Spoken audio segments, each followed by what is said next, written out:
ای فرزند آدم، تو در چه فکری هستی؟ آیا فکر میکنی تا ابد زنده خواهی ماند؟ آیا فکر میکنی این زندگی دائمی است؟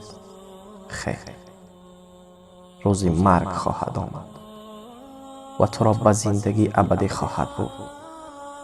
پس آیا به آن آمادگی گرفته ای؟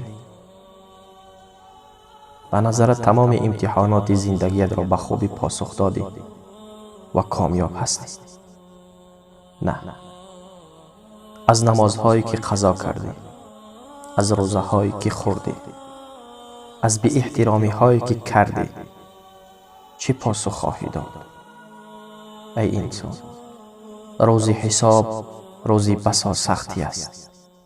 باید به آن روز فکر کرد و کارهای خیر انجام داد.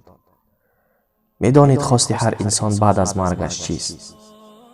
هر انسانی میخواهد یک بار دیگر بعد از مرگش به دنیا بیاید و از کارهای بدی که انجام داده است توبه کند.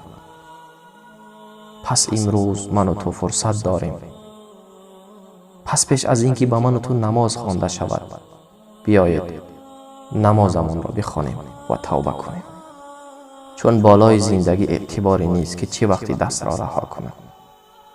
ای انسان ها، زندگی یک دروغ شیرین است و مرگ یک حقیقت تلخ. پس به خاطر یک دروغ حقیقت را فراموش نکنیم. السلام علیکم.